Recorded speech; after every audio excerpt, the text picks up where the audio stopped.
What happens sometimes is that we surround ourselves with the wrong people because we feel that we are obliged to them, especially when they're family members. But you see, what happens is that if they're not saved, which is the case of my own family,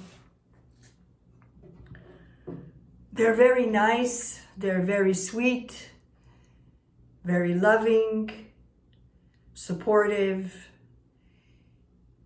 but that's where it stops. You see, they don't have the kingdom life in them. They don't have the Spirit of God in them. They don't speak life. They can't because they're not born again. And so we have to be very protective of our heart, because if we continue to listen to the way they speak on our life, more often than not, they will bring us down and they will cause our purpose, the purpose of God in our life, to be stopped. You see? So I've learned not to tell them everything that is going on in my life, because they can't understand. They cannot grasp the spiritual work that God is doing inside of me. They cannot comprehend what it means to go from glory to glory, because they don't read the Bible, they don't have the Word of God in them. And so if we hang around with people like that, chances are we're not going to move forward for what God has planned for us. So we have to be very vigilant and choose the company, and the Bible warns us also by that be careful what company you keep, because it will corrupt you. It will corrupt you, especially if you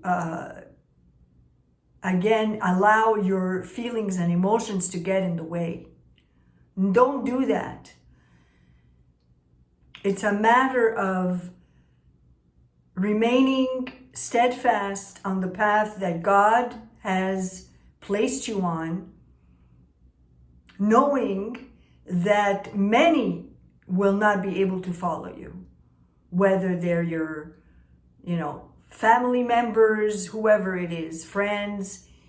You're going to have to walk alone. You have to be prepared to walk alone. Jesus walked alone most of the time anyways, right? Even if he had his apostles with him. How many were there at the crucifixion? Only one. And he didn't expect anything from anyone, because he was totally for God. He never blamed them. He never asked them for anything, because he wasn't dependent on them. He was dependent on the Father. And so must we. All of our needs, the source of our provision, the source of our peace, our joy, everything must come from the Lord, not people around us. And God will send the right people at the right time when needed. So just again, it's a word of warning to examine the people you associate with, whether it's at work or if you're in school or at home. What do they speak? Do you feel that what they're saying elevates your spirit, encourages you, or do they speak death over you? You know, negativity and, just bringing you down. So again, be careful who you share your heart with. Make sure it's someone that is united in the love of Christ and who will give you godly advice. God bless you.